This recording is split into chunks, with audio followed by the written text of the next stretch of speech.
Nah, dengan adanya radikal bebas ini radikal bebas ini kalau saya analogikan seperti ini, namanya radikal. Radikal itu berarti dia pengen kemana-mana, bebas, artinya dia bertebaran, sama seperti seseorang yang masih jomblo seperti itu kan. Maka apa? Dia akan jadi radikal, akan nempel ke sana kemari. Dan ingat bahwa kalau kita kemudian ya sedikit menengok tentang struktur kimia dari vitamin C. Jadi vitamin C itu ada yang L, EPO, dan R ya. Memutar di dalam pilar ke kiri dan ke kanan. Dan yang aktif ada yang L. Nah, yang L itu kemudian yang banyak terdapat di dalam buah-buahan.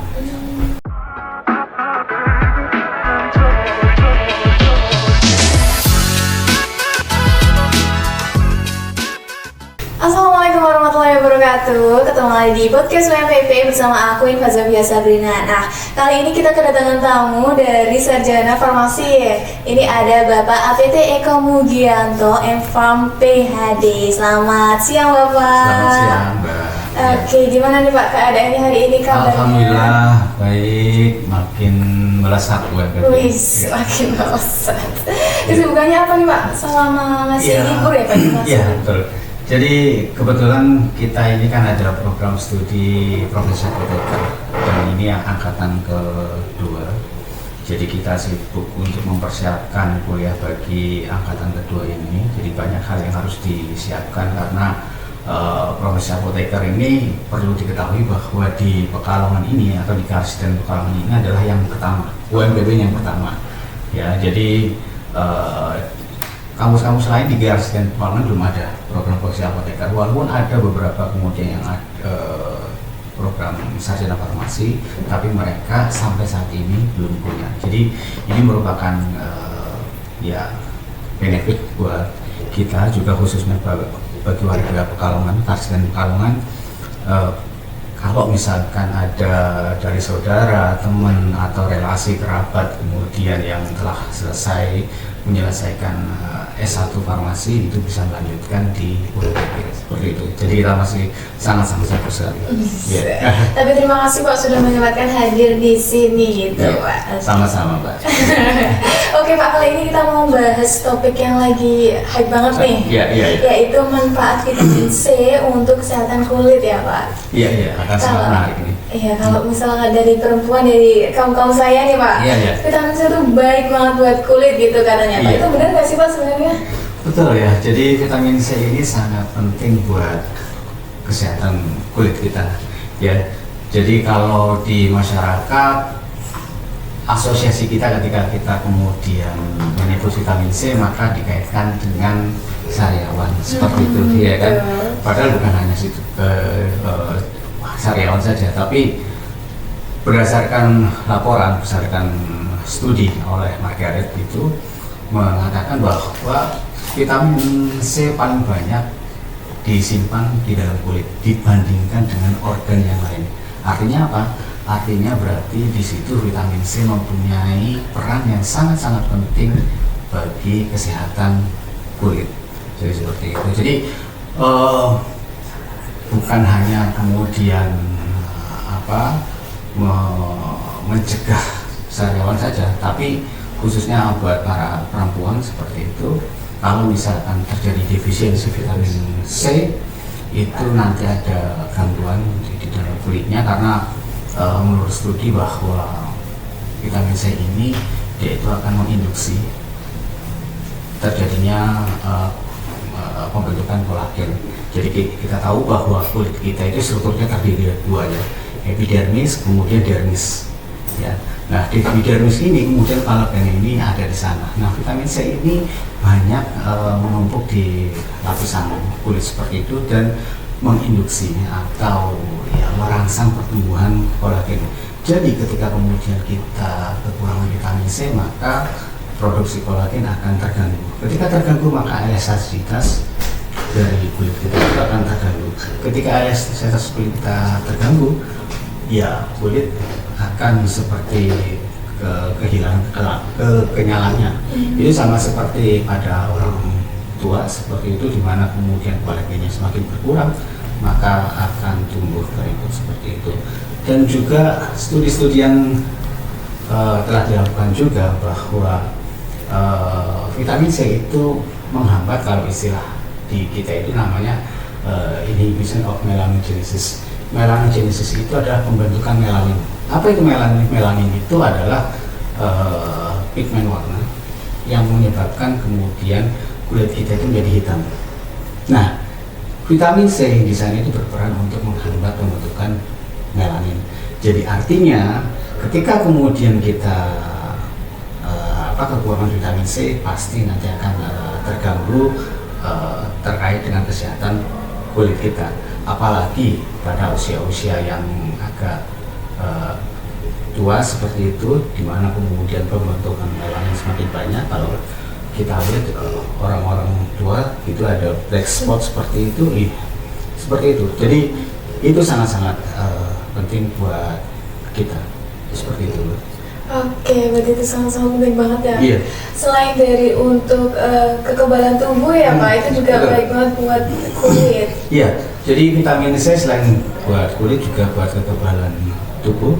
Jadi kita membutuhkan vitamin C. Ada beberapa studi orang-orang yang kemudian rajin mengkonsumsi vitamin C relatif lebih tahan terhadap penyakit atau kekebalan tubuhnya relatif lebih baik kemudian dibanding tambah vitamin C. Jadi vitamin C itu sangat-sangat penting sekali buat kesehatan, bukan hanya kulit tapi juga buat kesehatan tubuh kita, seperti itu.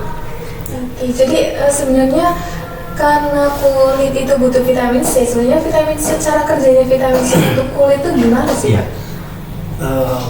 Vitamin C ini ada beberapa cara kerja ya. Jadi yang beberapa mungkin sudah dikenal sebagai antioksidan ya. Jadi sebagai antioksidan seperti itu. Memang vitamin C itu adalah antioksidan yang sangat kuat.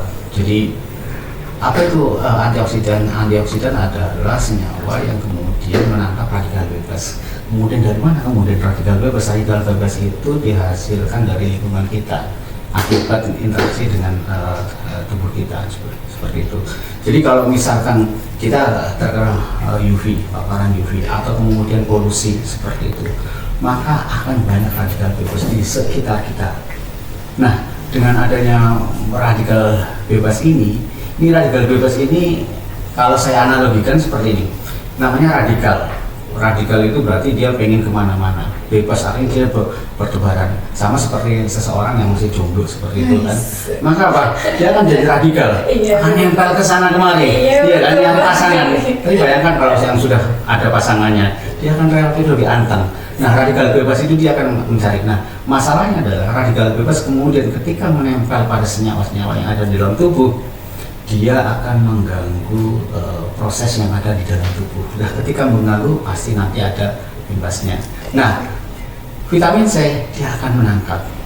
Jadi jomblo-jomblo tadi itu kemudian akan ditangkap oleh vitamin C sehingga proses yang ada di dalam tubuh itu relatif kemudian tanpa hambatan ketika kemudian hadir vitamin C ya, karena dia sebagai antioksidan. Ini hanya analogi saja untuk mempermudah kita dalam menangkap apa sih kemudian antioksidan itu, karena sering kita dengar di masyarakat bahwa antioksidan tapi sebenarnya apa itu antioksidan, itu seperti itu.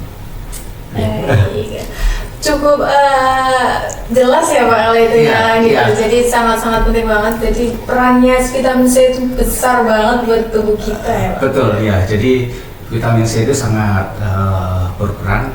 Di kita juga ada di farmasi gitu ya, juga membahas tentang itu. Beberapa teman-teman dosen kita juga meneliti tentang banyak sekali tentang aktivitas antioksidan terutama yang ada di sekitar kita, seperti itu. Karena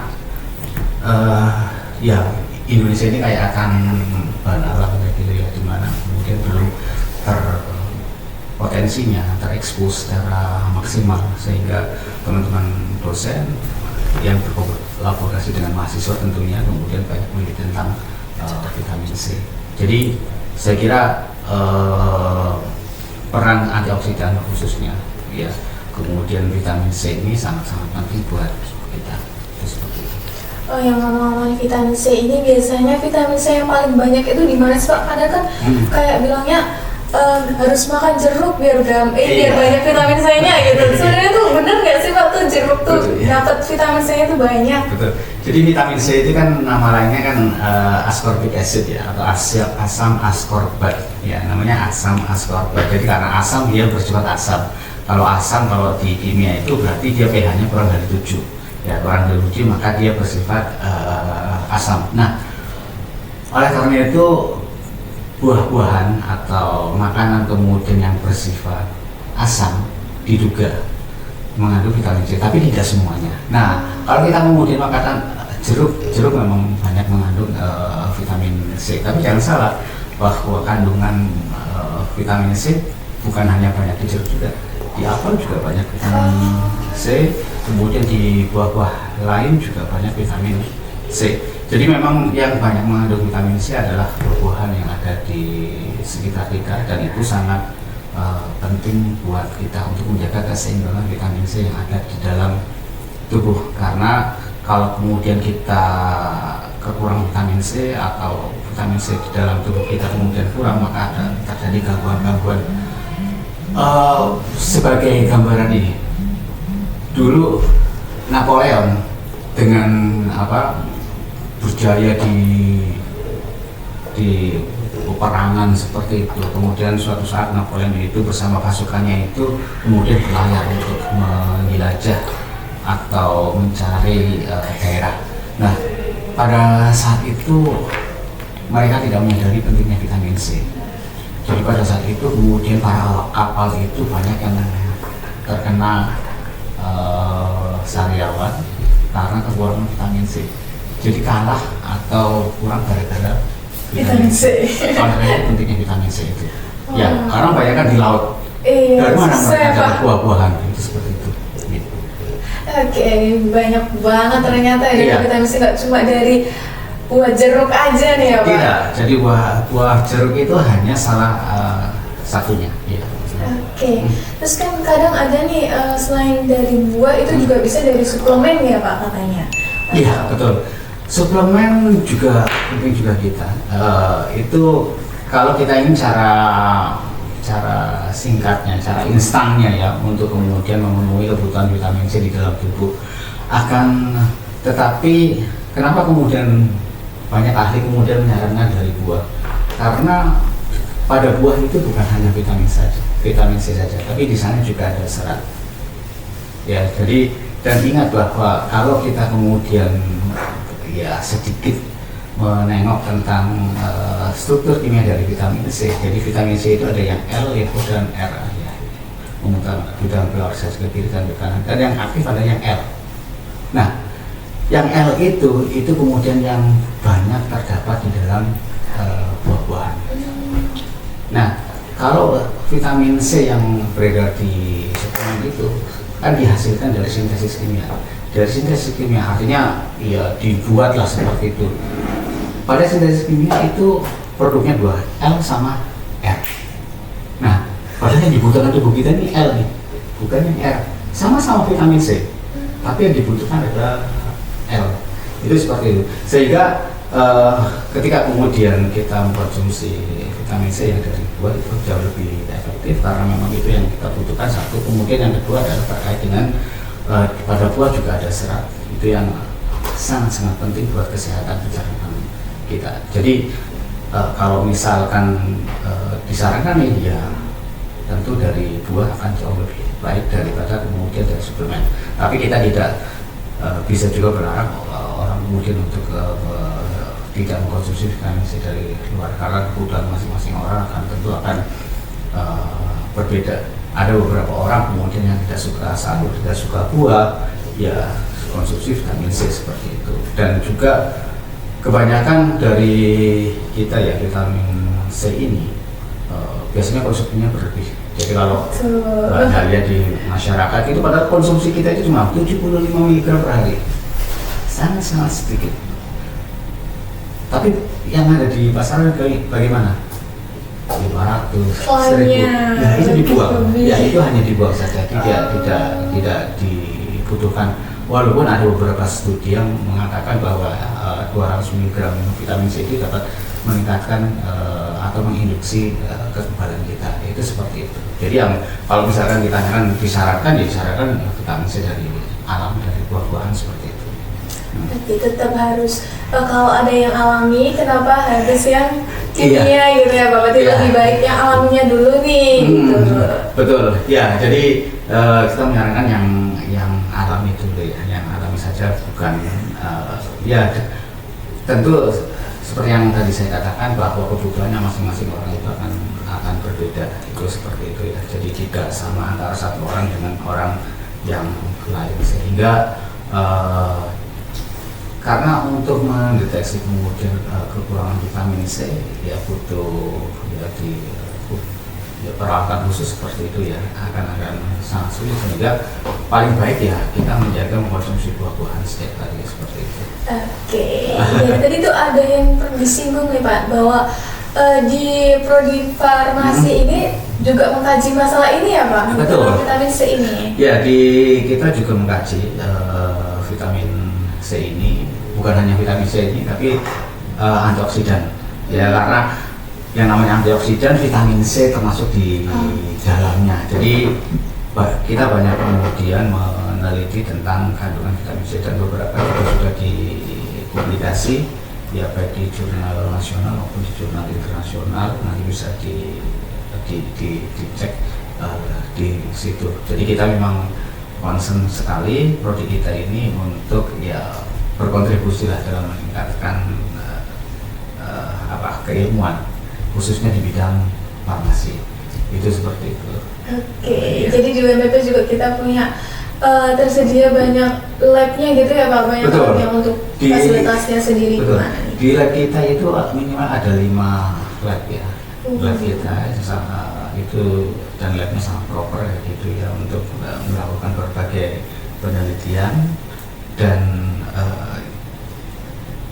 mencukupi lah kalau kemudian untuk melakukan penelitian yang terkini seperti itu.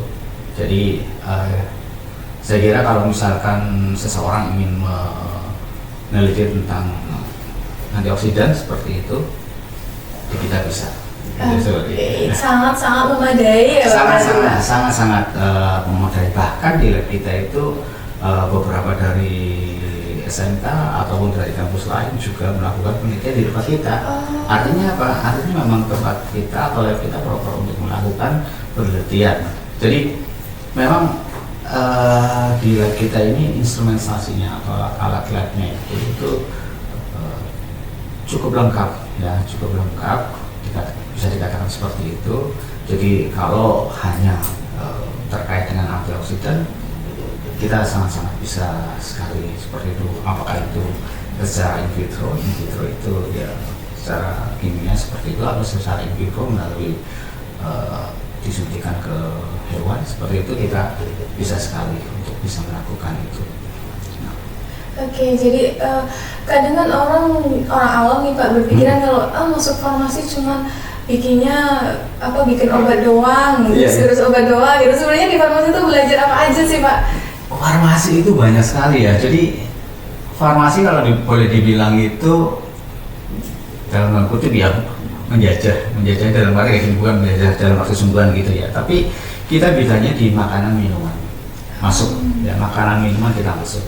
Kemudian di obat-obatan jelas, dan itu memang domain kita dan core bisnis kita lah seperti itu, di obat-obatan. Kemudian di herbal ya, atau obat bahan alam, fitofarmaka, jamu dan sebagainya, itu juga masuk.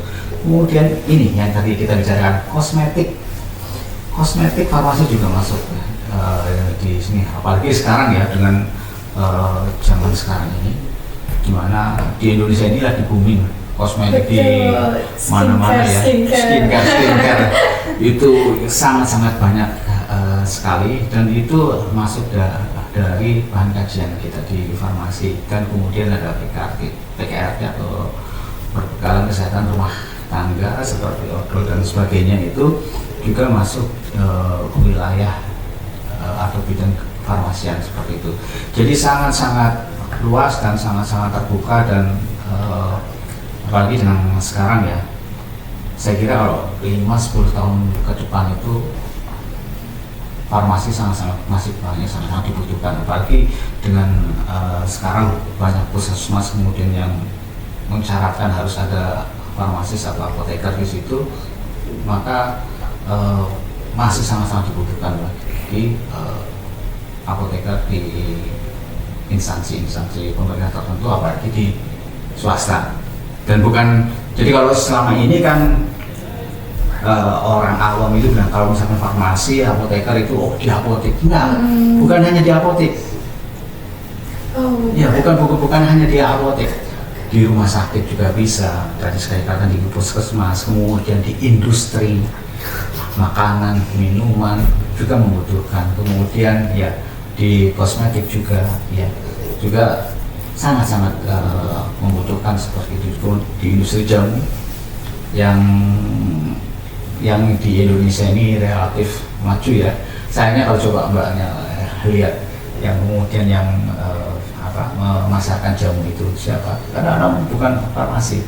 Iya, betul banget. Iya. Asal aja ya Pak. Iya, kan asal klaim saja. Betul. Jadi padahal kalau kita orang farmasi itu akan sangat berhati-hati kalau kita mengklaim sesuatu. Itu seperti karena tahu, tapi buat seseorang yang kemudian tidak tahu ya ini. Yang penting campur-campur aja. Iya, campur-campur aja, tapi kemudian tidak mengerti lebih jauh lagi bagaimana kemudian efeknya, kemudian toksisitasnya dan sebagainya itu sebetulnya akan banyak yang dipertimbangkan, dan itu di kita yang masih sangat-sangat kurang. Jadi ya buat orang-orang yang kemudian tertarik dengan jamu ya bergabung dengan di farmasi, khususnya di UMPP. Oh ya, ngomong-ngomong masalah perkuliahan nih Pak, di farmasi UMPP itu kurikulumnya itu masih kurikulum apa sih Pak yang dipakai? Jadi kita sekarang sedang mengadopsi kurikulum OBE ya. Jadi memang berbasis ya kompetensi, kemudian dikaitkan dengan capaian yang akan kita inginkan di setiap perkuliahan seperti itu. Dan juga setelahnya kemudian di profesi apoteker semuanya berbasis praktek. Jadi begitu masuk langsung praktek, kemudian tidak ada perkuliahan, hanya pembekalan beberapa kali pertemuan, kemudian langsung praktek di tiap kalau kita istilahkan namanya wahana ya, atau lahan kerja itu seperti itu. Jadi ya tujuannya untuk membuat mahasiswa itu punya pengalaman yang banyak di masing-masing bidang yang kita tuju gitu. Jadi karena kalau khususnya ya di profesi apoteker itu ada 5 lahan ya, atau 5 wahana. Satu di industri farmasi karena kita ingin membekali mahasiswa dengan skill kemampuan di industri farmasi, menandakan sangat banyak skill ya atau kompetensi yang di sana. Kemudian di instansi pemerintah, dinas kesehatan dan puskesmas, kemudian di rumah sakit terutama dengan community farmasi atau farmasi komunitas, kemudian di pedagang besar farmasi itu terkait dengan manajerial, kemudian di apotek ya. Jadi semua itu kita bekali semua untuk mempersiapkan mahasiswa sebagai apoteker ya, yang siap bekerja tentunya. Siap bekerja. Iya. Jadi kalau masuk jurusan farmasi itu nggak harus jadi kerjanya tuh di apotek aja gitu ya? Nah, ini tuh. Masa kuliah tinggi-tinggi kerjanya di apotek depan rumah doang gitu Pak? Itu tuh persepsi yang kurang tepat ya, yang kurang tepat itu sebetulnya banyak sekali ya, banyak sekali. Bahkan kalau boleh dibilang banyak apoteker yang tidak berkarir di apotek itu justru makin sukses gitu ya. Artinya sukses itu kan ya personal gitu ya. Apa definisi sukses ini kan beda-beda, tapi kalau kita misalkan melihat dari gaji atau salary itu jauh-jauh lebih banyak kayak di industri, atau bahkan ada beberapa yang berwirausaha seperti itu, bukan kayak tadi kosmetik seperti itu. Nah itu yang kadang-kadang disayangkan gitu ya. farmasi atau apoteker yang punya ilmunya kemudian tidak berkiprah kayak di kosmetik, justru orang lain bukan apotekernya. Nah itu ini mengundang minat masyarakat gitu ya, ayo bergabung dengan UMPP untuk belajar dan mendalami tentang kefarmasian itu sendiri, karena ya bidangnya akan sangat luas sekali, itu seperti itu. Oke Pak, jadi kalau masuk di farmasi nggak harus di apotek kok, bisa juga berwirausaha sendiri nggak? Itu juga masih bisa ya Pak? Masih bisa, dan saya kira kalau toh misalkan di apotek peluang untuk membuka apotek juga masih sangat luas ya. Artinya kan memang belum, ya walaupun surveinya kan belum banyak sekali, hanya memang bahkan kalau misalkan kita lihat Indomart, Alfamart kayak gitu ya, lebih banyak Indomart, Alfamart, tapi mereka laku semua gitu. Iya. Jadi mungkin awalnya bekerja di apotek, tapi nantinya bakal buka apotek sendiri ya Pak? Betul, ya. Biasanya ya cari modal dulu lah, cari modal kemudian untuk sambil belajar marketingnya ya Pak? Betul, ya. Dan ya kerja di apotek kan relatif lebih enjoy ya, lebih santai, lebih menikmati seperti itu. Ya tentu ya ada plus minusnya lah ketika kita kerja di industri atau di instansi formal, kemudian di instansi informal, misalkan seperti apotek seperti itu akan ada plus minusnya. Tapi apapun itu, bidang farmasi itu sangat luas seperti itu. Oke, jadi misal nih ada dari teman-teman penonton nih yang mau gabung di UMPP nih, gimana nih Pak caranya Pak? Ya.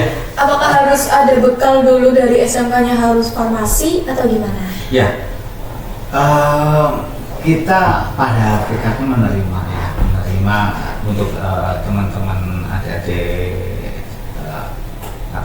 siswa ya, yang dari IPA atau SMK itu bisa bergabung di kita atau di UMPP untuk mendaftarkan segera, dan saya kira persyaratannya sangat mudah sekali ya, itu bisa nanti dilihat di website dan tidak perlu kemudian datang ke sini, cukup dari rumah melalui handphone kemudian bisa daftar seperti itu. Dan satu lagi yang di apoteker kan juga ini baru dibuka kemarin.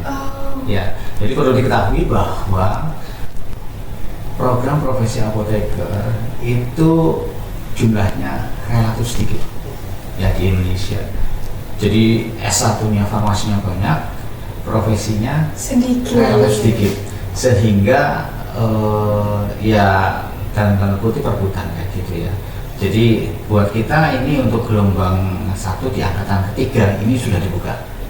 Jadi untuk gelombang 1 angkatan 3 ini sudah dibuka, ya segera saja kemudian daftar, karena di kita kapasitasnya terbatas ya. Jadi tidak seperti yang di farmasi S1 artinya boleh berapapun, kita enggak. Di kita di profesi nggak boleh ya, ada batasan atau kuota maksimal kemudian yang bisa kita tampung. Di kita menampung 40 mahasiswa ya, ambil modul mahasiswa.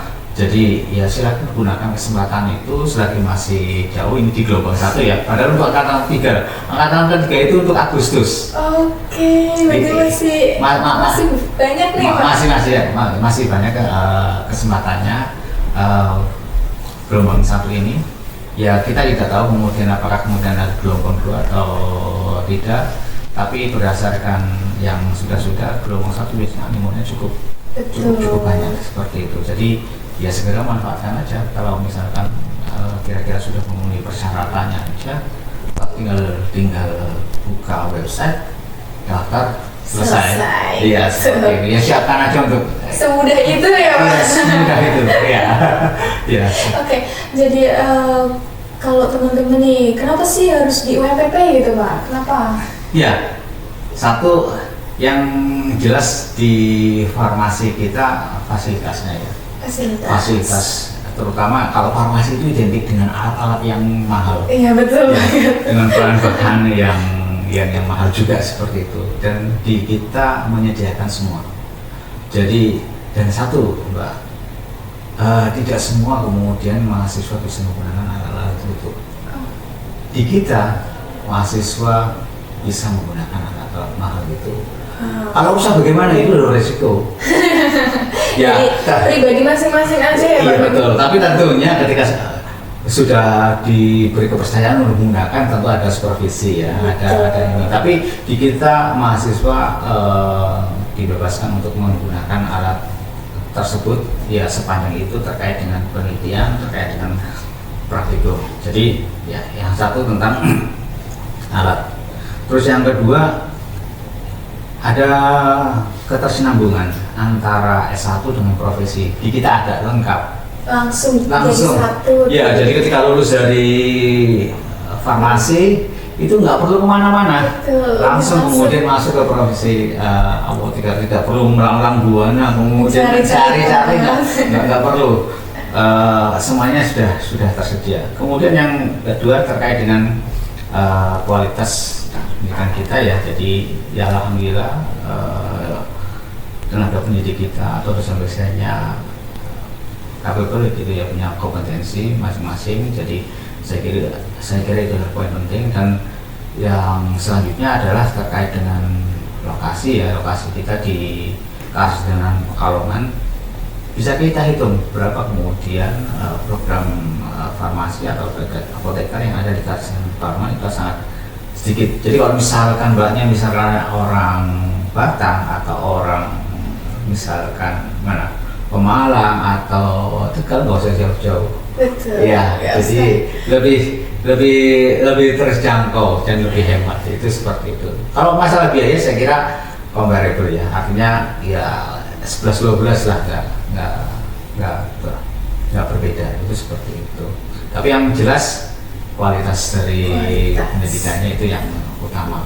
Betul. Oke, jadi yang baru mau pikir-pikir nih habis lulus SMK-nya farmasi mau langsung di mana sih? Langsung aja ke UMPP. Pertama fasilitasnya bagus.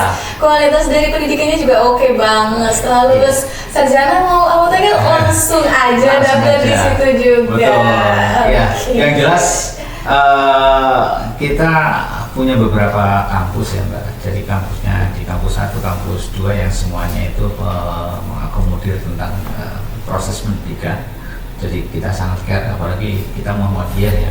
Muhammadiyah itu udah nggak usah ditanyakan lagi lah ekspertisnya di bidang pendidikan. Karena memang sejak awal berdiri itu memang di pendidikan, kita ekspor di pendidikan, itu seperti itu. Oke, ada kata-kata nggak nih Pak buat menutup podcast kali ini? Ya, buat para calon mahasiswa yang masih bingung, kemudian mau menentukan arahnya kemana nih, masih galau, masih nggak tahu ini masa depannya seperti apa, karena ke depan itu eranya AI ya, eranya artificial intelligence, di mana kemudian semua serba AI dan banyak kemudian bidang-bidang yang kemudian diambil oleh robot seperti itu, oleh AI. Contoh misalkan kayak operator, mana ada sekarang operator sudah digantikan dengan bot seperti itu. Dan satu-satunya kemudian yang bisa kita mendiferensiasi adalah kompetensi kita yang tidak bisa dilakukan oleh robot. Itu seperti itu. Jadi kalau masih bingung dengan itu depan seperti apa, langsung ya, aja. Ini bocoran aja 5-10 tahun farmasis atau apoteker masih sangat-sangat dibutuhkan seperti itu. Oke, segera aja masih gelombang 1 ya Pak, masih banyak benefitnya, banyak beasiswanya. Ya, saya kira kalau masalah beasiswa kita banyak menawarkan beasiswa, ada banyak beasiswa ya. Di samping itu juga kalau misalkan aku nggak pengen di farmasi, ini di teknik atau mungkin di ekonomi, kita juga ada. Masih ada, jadi nggak usah khawatir, nggak usah cari kampus-kampus yang jauh, langsung aja kita all in di sini. Siap menerima, kita ada gelombang 1-3, langsung aja ya. Oke, terima kasih Pak Eka udah hadir, terima kasih udah bahas lumayan panjang ya Pak. Oke, mungkin untuk podcast hari ini, kali ini kita cukup dulu. Sampai ketemu ke podcast berikutnya. Selamat menjalani aktivitas selanjutnya. Saya Mbak Zafia Sabrina bersama Pak Eko pamit undur diri. Terima kasih. Assalamualaikum warahmatullahi wabarakatuh. Waalaikumsalam warahmatullahi wabarakatuh.